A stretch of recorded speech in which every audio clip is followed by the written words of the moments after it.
but it is most certainly your responsibility, because we've heard this and we've said this on the podcast. Hurt people. They don't mean to, but their regret exists for a reason. It's not necessarily because of what had happened to you, because that assumes that you had some sort of control around it. It's more so what you did in response to what had happened to you. This is the root cause of existentialism and nihilism. It's this foundational belief that nothing is ever going to get better and there's nothing that you can do about it, so why try? And I'm just going to do me, or I'm just going to check out, or I'm going to do whatever. Hey everybody, it's Bianca. And it's Emilia. Welcome back, Evolvers. I am extremely excited for this episode, and I think Emilia's a little scared, which is a good thing. Yeah. We put out an episode. For the life of me, I can't remember which one it was. It was one of the most recent episodes, and we were talking about taking responsibility for the things that have happened in your life. And what we had said was, your trauma might not have been your fault, but it's your responsibility to fix it. It's your responsibility to get yourself into a good place. And I have many clients, and honestly, I've said this in my own life too. So we're not picking on anybody. We're not making fun of anybody. We're not looking down on anybody, because I 10 out of 10 have been there too, where I said, and where these clients have said, I didn't do this. I didn't cause this pain. I didn't hurt myself. All of these people did this to me. The world is a terrible place. The world isn't fair. The world is unjust. Why do I have to fix it? Yeah. Why do I have to do something about it? The world should just be better. People should just not do those things. So why do I have to put all of this energy, all of this effort, all of this pain into fixing all of these things that weren't my fault?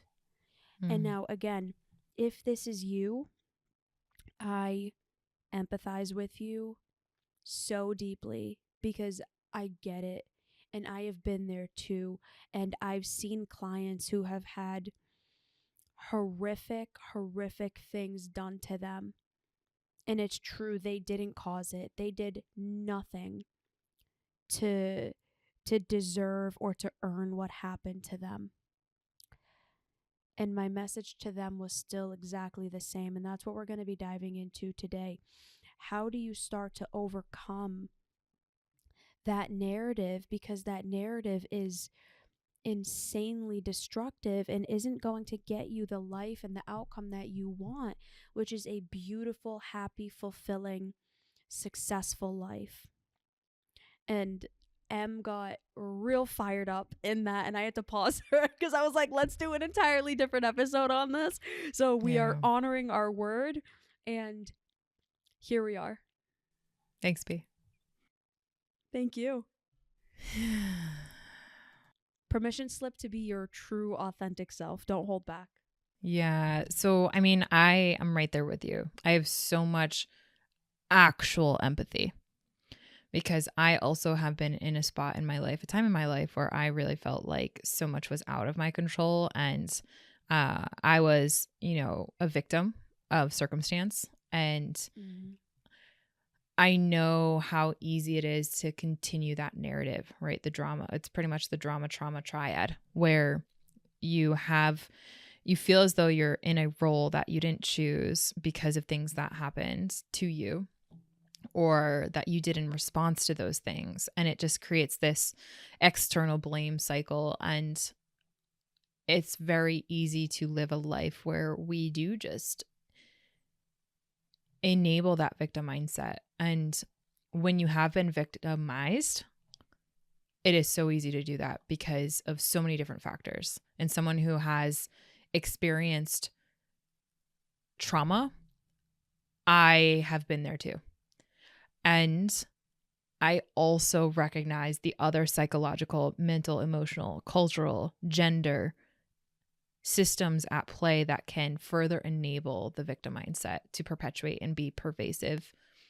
And I'm right there with people who have no rhyme or reason as to like what happened to them, to where there are inabsorbent amount of pain or suffering that they're experiencing, and low valence emotional states as a result of what's happened to them, to be quite frank, and how it feels like you literally don't know how to get out of that, and you don't maybe believe in your abilities. You have nothing to grasp on that can help you take full responsibility of getting out of that pain. And why the heck, if you're someone who has been victimized or you have been a victim of X, Y, or Z, why do you have to fix it? Like, I totally get that. And as someone who is in active recovery and consistently will be recovering and helping others recovery, I also recognize and have a need to be this entirely other element of my recovered self, recognizing that recovery doesn't happen unless we do take responsibility. Although we have maybe no hand to play in what had happened to us, we have every hand to play in how we overcome it and how we recover from it. And recovery is a choice in many, many regards. And I recognize that to have responsibility and to take responsibility is a very arduous process, especially when you might be in that victim mindset and everything around you reinforces you to be in that role. So while the narrative might be saying it's not my fault, therefore it's not my responsibility, I am right there in alignment with the belief of, no, it wasn't your fault. But it is most certainly your responsibility, because we've heard this and we've said this on the podcast. Hurt people. They don't mean to, but their regret exists for a reason. It's not necessarily because of what had happened to you, because that assumes that you had some sort of control around it. It's more so what you did in response to what had happened to you. What would you say to people who say that they can't do anything about it because it wasn't their fault? I would say I see the pain that's in there. And I also recognize that self-belief is going to be a self-fulfilling prophecy. You will continue to be in that suffering, in that pain, in that sadness, and in that depressive state, in that hopeless state, in that helpless state, 1,000% with that thought, with that belief. This is the root cause of existentialism and nihilism. For sure. It's this foundational belief that nothing is ever going to get better and there's nothing that you can do about it, so why try? And yeah, I'm just going to do me, or I'm just going to check out, or I'm going to do whatever, like kind of a really, really destructive YOLO mentality of, I can't do anything. There's nothing I can do. No matter what, the world is going to be a terrible place, so screw it. I'm not going to try. I'm not going to put an effort. Yeah. I have a person that's coming to mind who has had such horrible things happen to her, and she's like in her 60s now, and she has like chronic fatigue. She has so many physical ailments that are inhibiting her from actually like living a fulfilled, pain-free life in so many ways. And for so long, this narrative had plagued her that like, it's not my responsibility to fix this stuff. And she is where she is because of that. And she had the humility to actually recognize that at 65. And like, since then she's turned her life around. And while she still has symptoms as a result of her lack of taking responsibility of how she's going to, or how she kind of self-abandoned in the aftermath of her trauma, right? She had that belief that like, I'm just trying to cope with what had happened, not to mention I'm just trying to survive. So why would, if it takes more brain power, more energy, quite frankly, and I don't have the systems, the habits, the routines, the support in place to help me create more energy, that I can then build this bridge to a place where I can take more responsibility, not just to survive, but to point towards thriving. Like, why would you? But she took full accountability, and her life has forever changed as a result of that. And it makes me wonder, I know people who don't have arms or legs and have had horrendous things happen to them. And yet it's the soul taking responsibility in the aftermath of self-care and self-recovery and doing everything in their power, and not a self-abdication. that has enabled them to persevere and actually alleviate the pain and suffering that they're having or be able to manage it. And I know whole body human beings that are psychologically so traumatized that don't have the support around them to even be able to take steps like that. And it is really, really sad because so many people are actually, when we really look at it, are enablers of people when they are in that victim mindset. A lot of people feel really good being around people who are victims because it makes them feel like a rescuer, like a savior. But what that takes away from is someone's ability to, instead of self-abdicate that responsibility of taking care of oneself, to really encourage like the shifting of blame to empowerment. I have 2 points to make. Number one, if you're listening to this and you're like, well, my arms and legs weren't ripped off, so I have no place to be upset, that is absolutely not true. That's an unhealed part of you that's trying to shame you and guilt you for feeling how you're feeling. You do not have to experience physical trauma to have pain. You don't have to experience horrific things in order to have pain. So I just feel like I needed to say that. I 1000%. have a client. Yeah. I have a client. You and I have talked about it, where I've brought up the fact that, like, kind of to what you just said, like, there's people who have no arms and no legs who have been able to overcome it. So what comes up for you that makes you feel like you're Right. a hopeless case?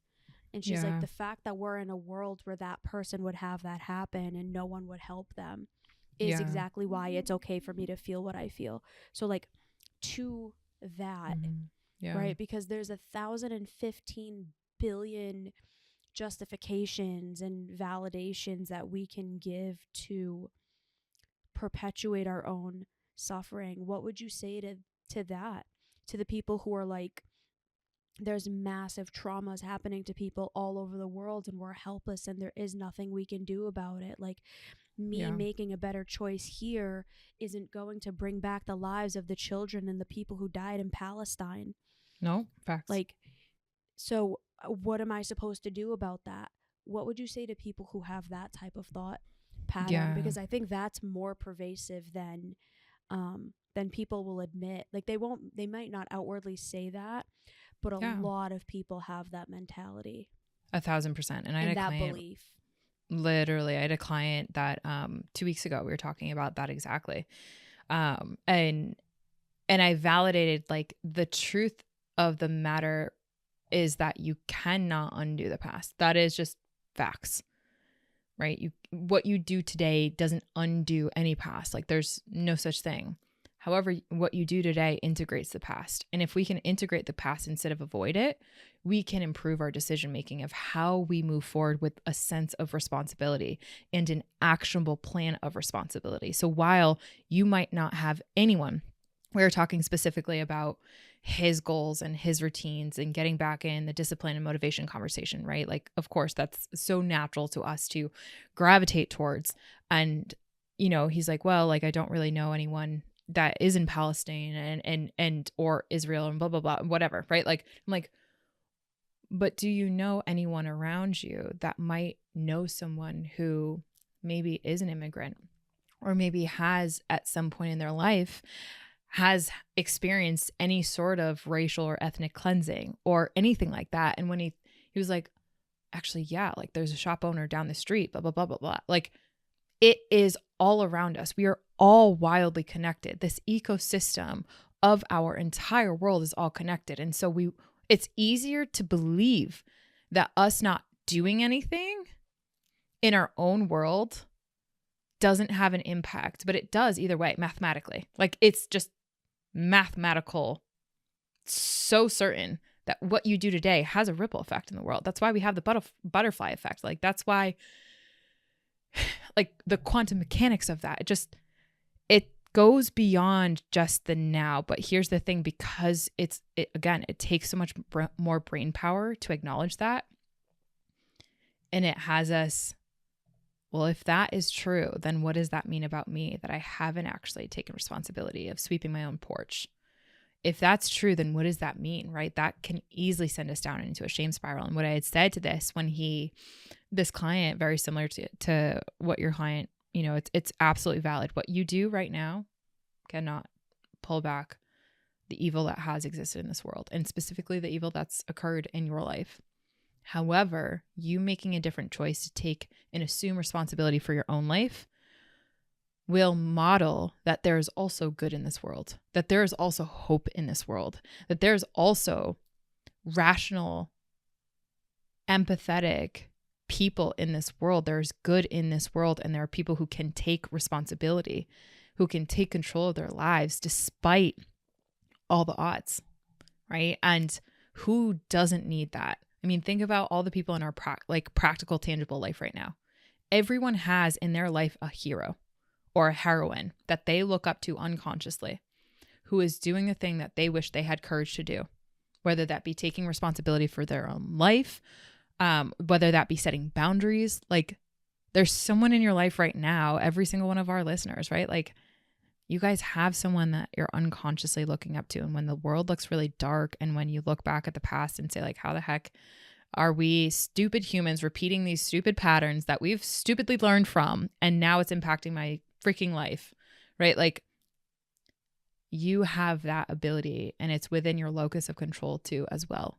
Despite whatever the narrative and the belief system that you currently have and have all evidence to show for, that's where that opening really comes through. And I think that is wildly powerful. And if you're struggling, if you're someone who's like, yeah, but, and then has every piece of evidence not to see that out of the 9 million closed doors, see that one open by a smidge. If you're struggling to do that, that means that you need help. That means that you need help, and you need someone consistently in your corner to see a different reality, because there's not just one objective reality, and your belief systems want you to think otherwise. 100%.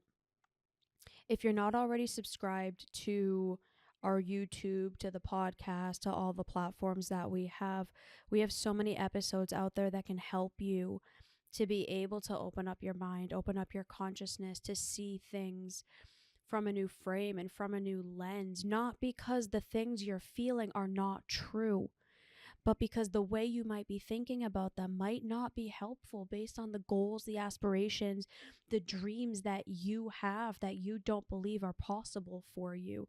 And having empowered people in your corner, in your ear, can help you to be able to make those changes and open up your mindset and open up, your frame of mind and your perspective. Because the more of us that do that, the more people there are that can make adaptive, beautiful changes in this world. And this is how revolution happens. This is how evolution happens. This is how systemic global change happens. It's by every single one of us being the best human beings that we can, and just giving that forward to the person next to us.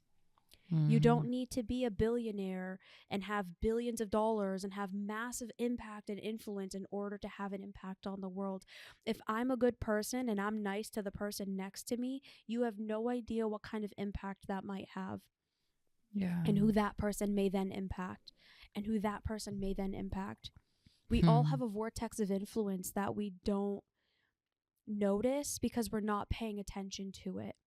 So if you can observe and notice the way that you show up in your world and the way that that impacts all of the people around you, that's how every single one of us does something for the world. That's how every single one of us can make real adaptive change to make this world better and to heal all of the traumas that have happened and to reduce the likelihood that they will happen again in the future. And that's our mission here. So if you're listening to this show, you're already a part of that. And if you want more help to be able to do this on a one-on-one level, please, please, please reach out. We have the You Do You program. We have so many people who are already subscribed to it. It is an incredible low barrier to entry therapy and coaching program that really meets you where you are. No expectations to show up to meetings. You don't have to go anywhere. You don't have to do anything. It's all on your phone. And most of us are glued to our phones anyway. So it's just like texting another person. So if that's something that you are interested in, please reach out. We are so looking forward to getting to be your guides and to help you live a better life. My friend, final thoughts, takeaways, episode suggestion. Yeah.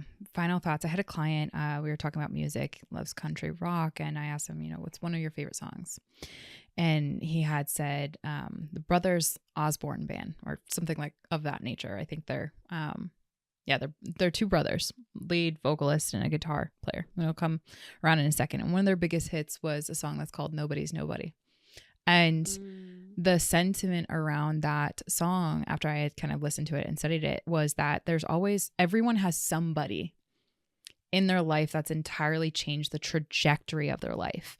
And we don't think from that frame of mind. And that just came to mind when you had mentioned the perspective. And nobody is a nobody. Everybody is a somebody. And everyone has the opportunity to have somebody come into their life and change the entire trajectory of their life. And that is what Evolve does. We come in and we change the entire trajectory of someone's life. And I'm so privileged to be able to speak into the lives of so many people and have had the opportunity to change the entire trajectory of someone's life for the better. And so many people give us that opportunity and come back to us and say, thank you so much. Thank you so much for changing the entire trajectory of my life, because there were so many people that tried and never had the ability to do so. And so if you're someone who is ready, if you're ready for that somebody to change your trajectory right now, because you're looking around and you're really struggling and you're saying, man, I wish this trajectory would change, but I don't know if I have the right people to help me in that. We are here for you, and we are so excited to do that for you. So in that closing, inspired by that Brother Osborne Band, we appreciate the musical inclination of some of our clients.